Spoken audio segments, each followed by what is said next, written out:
Okay, let's take a look inside the cabin of the 24 Seasport Explorer. As we go from the back deck, we step down into the cabin of the boat. On our left, we have a table, 9N, that will comfortably seat 4 people, and the bottom folds out to extend the size of the table. The table lowers down, and there are cushions that turn it into a bunk, so that there's actually bunk space for 4 people on the boat. And it's been a very comfortable boat for overnight trips. We can go up forward to the forward bunk, and we have the V section in there that easily accommodates 2 adults. And that is where we keep the ship's papers as well. And the life jackets are stored under the bunks. There's plenty of storage under each of the bunks for life jackets, window screens, things like that. The boat has a ICOM 24 or 64 mile radar that swings out, swivels out to the helm station, and so it makes it a very comfortable boat for navigation. When we look at the forward windows, the way they're tilted, you don't get the glare on the water that you would with vertical or slanted, reverse slanted windows. So the glare on the water is very, very minimalized by the way the windows are designed. And we have defroster fans and heater fans on all 3 windows, so it runs very well in the wintertime and heats the cabin very well. If we go to the right to the control station, the helm station has hydraulic steering on it. It's got a alarm system, so if there's a over temperature situation, there's an alarm on that. We also have a fuel flow meter that tells us what our fuel flow per hour is, and totalizer, and it's a very accurate totalizer, so you know how much fuel you have on board. Total fuel tankage is about 120 gallons on the boat. Typical fuel burn is between 10 to 14 gallons an hour, depending on what your needs are. At 10 gallons an hour, you'll run around 23 knots. At around 14 to 15 gallons an hour, you run about 27 knots. The boat has a ICOM 604 VHF in it, and the ICOM FP61 561 plotter, which is a plotter depth sounder, and it's conveniently mounted with alarms and intended for fish finding as well as avoiding shoals. Below that, you'll see a autopilot. It's a Simrad digital autopilot that's very, very convenient and will hold the course very well both at high and slow speeds. And that's probably one of the top of the line digital Simrad autopilots, and it's been very, very reliable for the boat. If we step back a bit, the helm seat will tilt forward here, and I will tilt it forward. And by doing so, you can see there's a sink under here, and we have a pressurized water system. We have a microwave oven with an inverter, and there is a stove under here, a propane stove. So basically you can easily cook and do what you need to do on the boat here.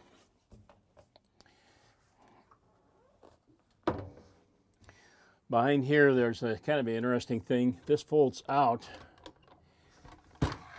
so that you can look behind when you're backing up. You can see backing up, which increases your visibility backing out of a slip. Pretty clever idea. If you look inside there, you might just step forward. You'll see that this is an enclosed, fully stand-up head, and it has a shower and a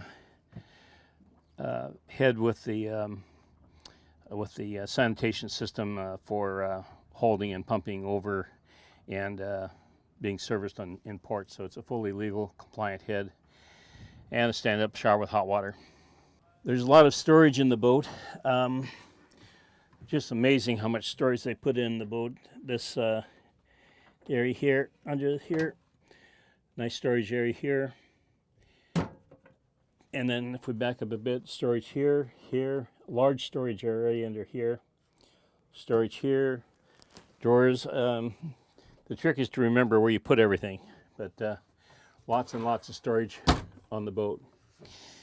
Back here, More storage. The hot water heater's in here. And the thing puts out a tremendous amount of hot water, which is pretty comfortable on a hot day, a cold day rather. Behind here is a compartment where we keep more life jackets, so plenty of storage. Let's go on the back deck here. We have an outlet, hose outlet here to the left that is pressurized with fresh water, and behind we have another outlet with salt water. So we have two types of outlets.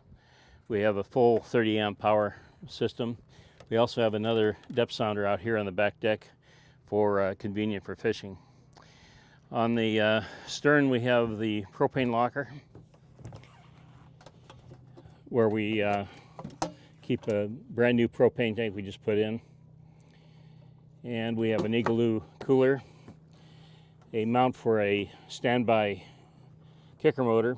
This is a relatively new Honda 99 kicker I put on about 3 years ago. And it's got a hydraulic system to raise and lower it into the water. So it's very, very easy on your back when you want to go fishing. Let's go ahead and take a look in the engine room here. And the engine is a 7.4 liter Volvo Penta, and has been very, very reliable. Plenty of power to get you where you want to go, but down slow it's pretty marginally on the fuel. We've got dual battery systems on board, a ship's battery and a starting battery with a Blue Sea ACR charge relay system, and a built-in charging system for the boat by Hart interface, along with a Hart inverter. Over here we had added a additional filter system so that it filters raw water before it comes through the engine system. I found in the winter season sometimes we have eels in the waters around here, and they like to sleep inside an engine. So I've added this a couple years ago to keep the eels out, and it sure increased the reliability and operation on the boat. We have another large compartment under here for storage, things like fenders, extra lines, anchors, and so forth. And that's about a 2 foot by 3 foot by 2 foot storage area that offers plenty of additional storage. If we look up above, we have the ICOM 64-mile open array radar. It's one of the top of the line radars. It was made by ICOM. And we have a digital antenna, VHF antenna, and a deck light, and a sensor for the environmental sensor for weather. Plenty of deck space in the back for fishing and for hauling people and equipment, so it's a very comfortable boat. The boat's been set up for fishing, and it has 6 rocket launcher holders. And also on the forward there you have a remote controlled spotlight, convenient for docking at night. It's got a non-slip deck all the way around, so if you need to go to the foredeck, you're not going to be sliding off. So it's got 2 fuel tank inserts, this port and starboard, a tank for the waste and a tank for the water on the other side. It's got 6 new polyform fenders on board. Let's step forward here. And in the forward section we have a plow anchor. And you'll see we also have another washdown, freshwater washdown on the foredeck. And that's really handy if you're washing pulling up an anchor that needs to be washed down. So the boat's a 24-foot Seasport Explorer. I'm the second owner, and we've had it maintained by Roche Harbor Marine and Courtesy Marine in Roche Harbor since we've owned it.